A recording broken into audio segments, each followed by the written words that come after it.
Hello प्यारे बच्चों, जैसा कि आप सामने देख रहे हैं बोर्ड पर एक नीट 2024 का क्वेश्चन लिखा हुआ है फिजिक्स का।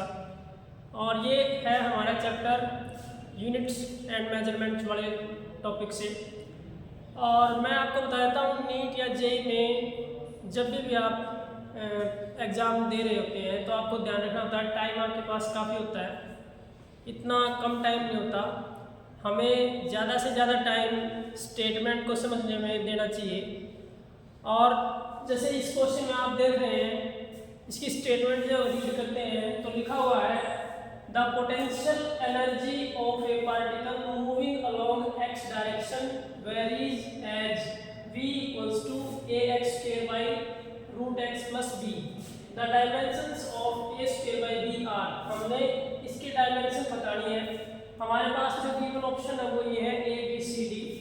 तो क्वेश्चन को सॉल्व करने से पहले हमें ध्यान में रखना है जो चीज़ें गिवन है। गिवन ये है कि पोटेंशियल एनर्जी बोला है v को, और एनर्जी जिस टर्म में आ जाता है, पोटेंशियल एनर्जी है, काइनेटिक एनर्जी है, कोई भी एनर्जी है, उसका डायमेंशनल फॉर्मूला हमेशा वर्क वाला ही रहेगा।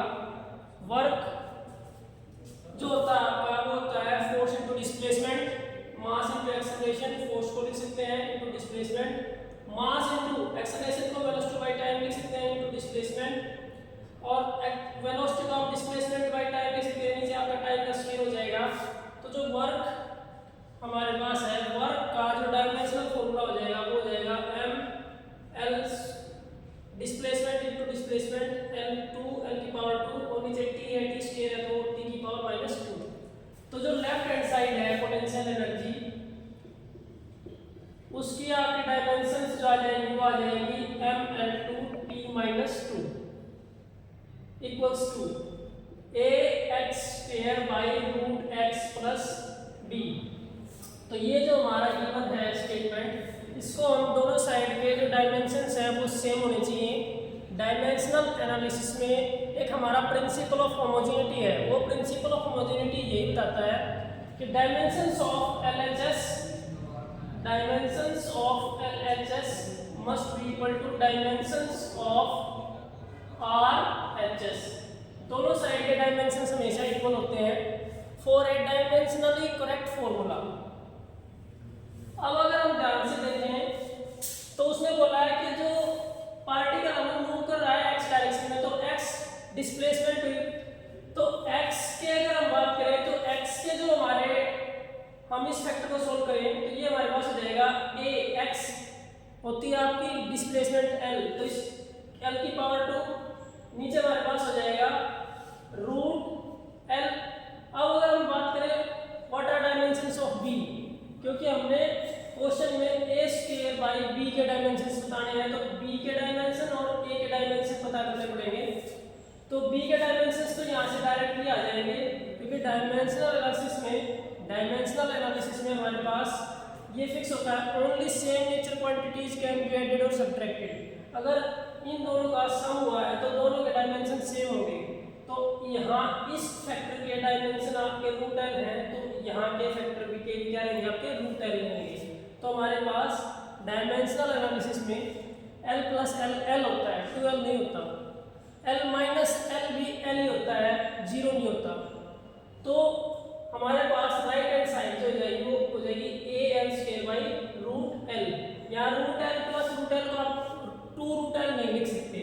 ये डायमेंशनल एनालिसिस में हमें ध्यान रखना होता है। L plus l equals to क्या रहेगा एल, एल माइनस एल क्या रहेगा एल, एल इंटू एल क्या रहेगा आपका एल स्क्वायर।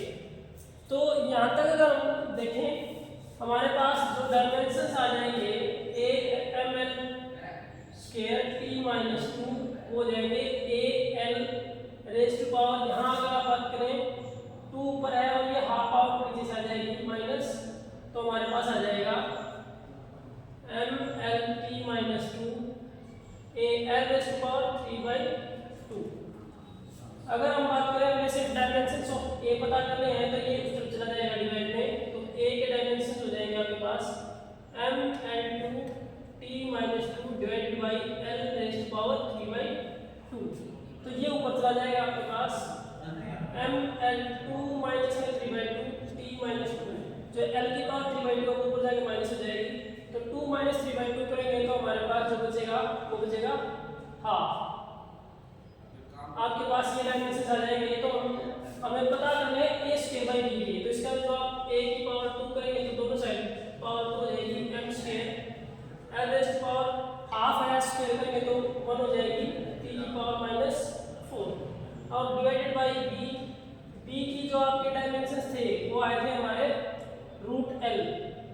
ये जो थे आपके डायमेंशंस b की जगह हमारे क्या आए थे √l, तो l रेज़ टू पावर 1/2 इस हाफ पावर से ऊपर जाके माइनस हो जाएगी, तो हमारे पास आ जाएगा m स्क्वायर, l की पावर यहाँ 1 है, हाफ पावर नीचे से आगे ऊपर माइनस हो जाएगी तो रह जाएगी 1/2 और t की पावर -4। तो ये हमारा आंसर होगा। तो ये आंसर किससे मैच हो रहा है हमारा सी पार्ट से। तो ये हो गया dimensions a square by b के। ध्यान रखना इस तरह के क्वेश्चंस को सोल्व करने में सबसे पहले आप ये समझो कि क्या क्या गिवन है, स्टेटमेंट को हमेशा टाइम दो। Thank you, have a nice day.